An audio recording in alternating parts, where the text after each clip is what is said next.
Nothing wrong with machine stitching, except that water can seep through the seam. Water penetration will allow for the ball to become heavier. It's not going to be consistent flight path, different weight. It's going to have a different feel to it when you're dribbling it. Thermobonded soccer balls, that means it's pressed together by heat. No open seams where water can penetrate the soccer ball.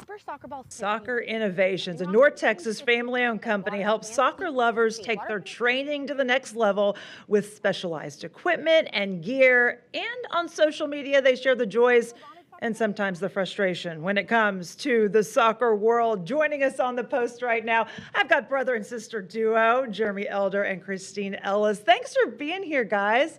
Appreciate it. Are you excited? This is like soccer, soccer, soccer. All your world. I'm so excited for this. It's just, yeah, it's great for our country, for the sport, for our company. We're just super excited. Yeah. Jeremy, your dad was a soccer player. He founded the company. He was a coach, clearly an inventor as well. And that seems like how he started the company. He saw some problems and he was like, well, I can fix that.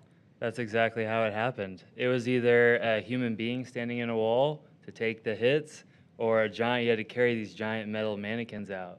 So he had the idea of creating collapsible mannequins that can just fit in any car.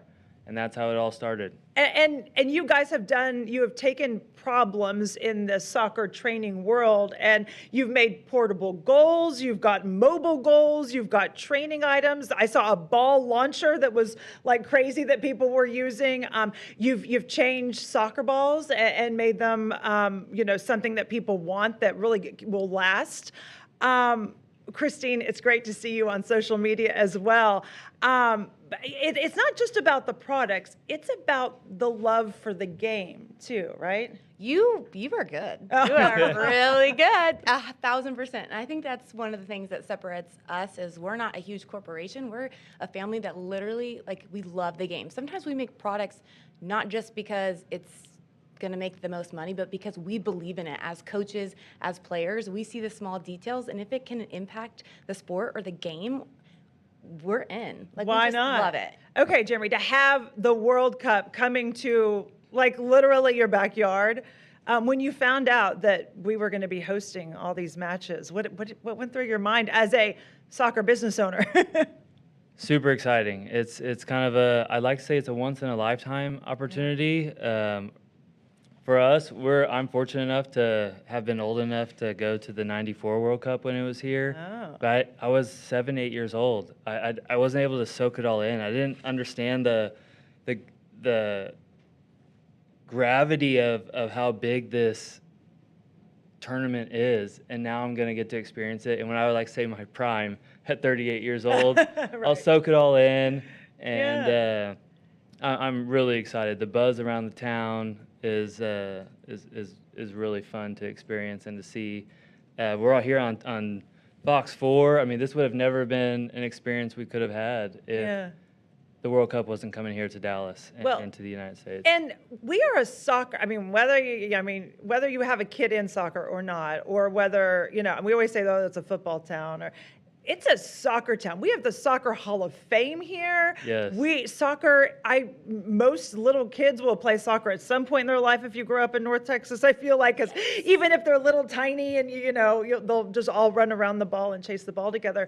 But I think what's interesting too is you not only sell the products or try to show your products off on social media, but you play the soccer mom card too, really, and you do it really well. And that it can be hard. It can be competitive, especially in our area, right? And you think it's going to get more competitive? Absolutely. Yeah. Yes. I think it is. The youth soccer North Texas is like a hotbed for whatever reason for soccer, and it's so fun to be a part of, but there is a lot of craziness, and I think that's in all youth sports, but definitely in soccer. So that is a part of it. Yeah, you guys I see the kids get involved, everybody gets involved. You coach as well.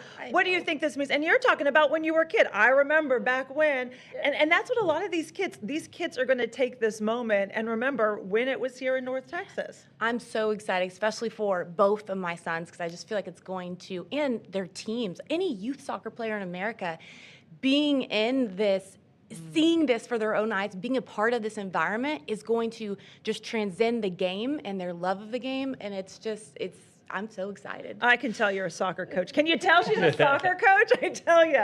You guys love the underdogs too. You always cheer for the underdogs. 100%. And I saw small but big mighty Uruguay, a tiny South American nation, perhaps the biggest success story in World Cup history. They only have 1.5 million people, but in 1930, they not only hosted, but won the World Cup, and then 20 years later did it again. This go round, we have 4 teams who have never been in the World Cup that are going to be in the World Cup. When you think about just the power of that, what goes through your mind? It's got to be like a Cinderella story, especially for those 4 teams that never been to a World Cup. It's probably an experience we could only a dream of, for me personally, or as any soccer player, let alone to be the first time your country goes to a World Cup. I mean, and in the United States, where it's just we're so wide, so you can go to New York, to California, to here in Texas, and you get to see all of the whole United States. It's just a dream come true, I'm sure, for those 4. And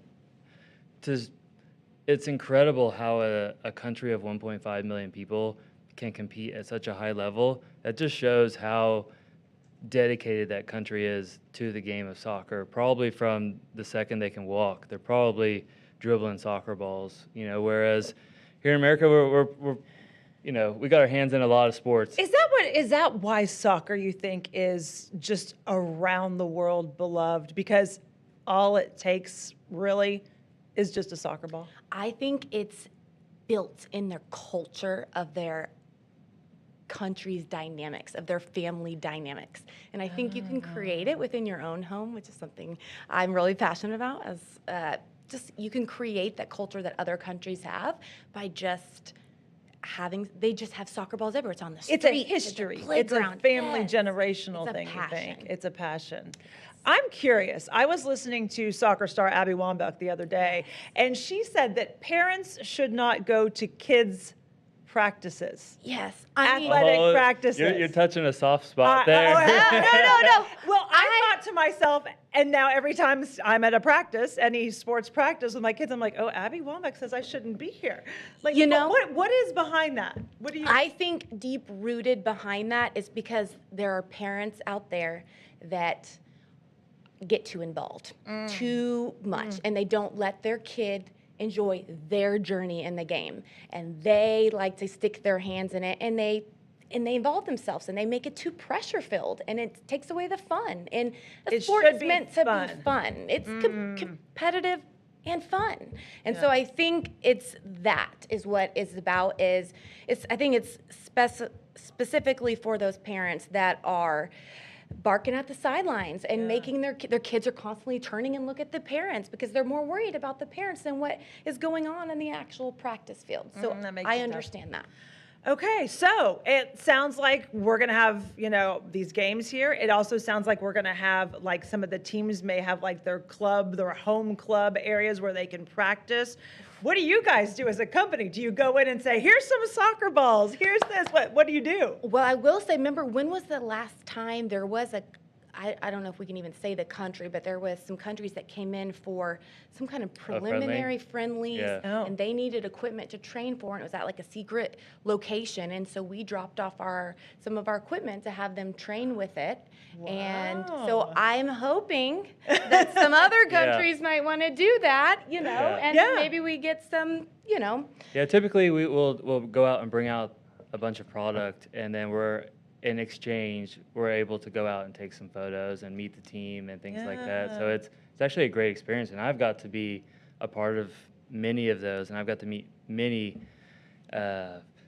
really good, famous soccer players that I wouldn't have had that opportunity should I have not been in the soccer business, let alone here in Dallas in this mecca of soccer. Powerhouse here, that teams come here to like Jerry Jones' Stadium because they want to play with big crowds and whatnot. And all the big teams come here.